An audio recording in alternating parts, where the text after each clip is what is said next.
2 years ago, we came to you with an imposing task. Help us prepare Kirkland for the city it will be 2 years from now, and for the city it will become 2 decades from now. That meant finding space for 8,500 more homes and 20,500 more jobs. It meant creating trips while preserving our open space and expanding Kirkland's park system.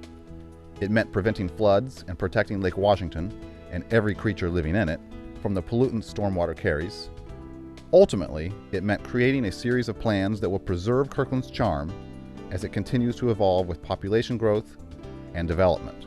How do we want to do that in a way that preserves our quality of life? And it's an interesting challenge, but it's one that we've done before. I first moved to Kirkland 25 years ago, and if you take a look from that time to now, we've grown dramatically, but we've also grown with grace, and we've done it in a way that's protected our quality of life. You talked about these challenges with Kirkland's leaders at City Hall, at Marina Park, at your neighborhood association's meetings. We met you on Park Lane and in the Finn Hill Middle School. It was the Ideas Forum, which was an online tool where folks could give us feedback on their time, and because of that, we had thousands of people contribute to the plan. I think it's better for it. And because it truly is a community document, I think that makes it much different than the plans that we've had in the past. I think what I took away is how engaged everyone was and how passionate they were, how fortunate they feel to live in such an amazing city, and how they want to contribute to making it amazing in the future. Out of that passion and engagement came Kirkland's vision statement, a vision that weaves our city's lasting identity as a livable, sustainable, and connected community into each of the Kirkland 2035 plans. I think people came to the meetings ready to voice their opinion.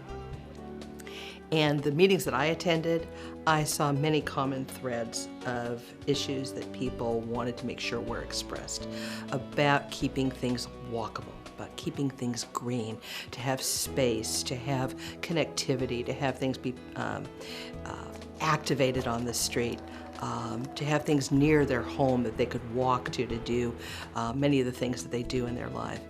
Those were common threads that I saw at the meetings I attended, and you heard that loud and clear. For the city's first ever transportation master plan, that vision helped us think about transportation in a different way. They want a transportation system that enhances their quality of life, and they think broadly about that. So they think about health, they think about the environment, they think about social justice. And I think from what my take is, it's going to be, or it is, a feeling that people are going to walk more, they're going to bike more, they're going to share rides more, they're going to be riding on public transportation more, and that all brings the community closer together, not in our own little cars, little bubbles, and it leads to a healthier community. For many of you, Kirkland's park system is what already makes your city livable, sustainable, and connected. One of the things that really came up through this PROS plan is the trail system. That we got a lot of people, especially in this Finn Hill area, who were asking for a comprehensive trail system and acknowledgement of the trails that we have here in Kirkland. It adds to this walkability piece where people are able to walk to their neighbors, to walk to their local stores, and it really brings the community together and in ways that they haven't been able to before. The importance of those trails and connections they foster will be even more important for the Kirkland of 2035, when our city is projected to accommodate 20,500 more jobs and 8,500 new homes.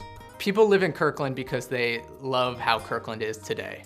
And there's a concern that Kirkland is changing, and people understand that it is going to change, but there's this concern that we retain this sort of character of what makes Kirkland what it is now as we change. You know, retaining that heritage of a mid-sized downtown with walkable streets as the city continues to grow. So there's an understanding in the community that this will not always be Peter Kirk's village, but there's also a desire that it retains some of that charm. To ensure that it does, you met us in planning commission meetings, at neighborhood meetings, at City Hall. You wrote us emails and you called us. You met with us more than 200 times to help us plan for Kirkland's future. You know, in a lot of environments, it feels like when you make a comment, it goes into a black hole and you never hear about it again. In the city of Kirkland, every commissioner read every comment that we received, and every idea was taken into account. And some emails that we received when we were going through this completely changed our mind about how we were thinking about it. So every idea was important, no matter how it came in and the source. So I would just like to say that thank you, and your input was immensely valuable. Well, it's not done yet. And so the true test is going to be what comes out at the end. I look at that wordle as the lens by which we should judge the outcome. Did we match up to that? And I think it's the lens we should look through for years to come. I am very proud of the work that the community has done to come together, and I think for the broad brush themes, these are things that everybody's come together around. Oh, I definitely feel an obligation to the people who contributed to the comprehensive plan process. They put in their blood, sweat, tears, heart, and we have an obligation as a city government to make those dreams reality.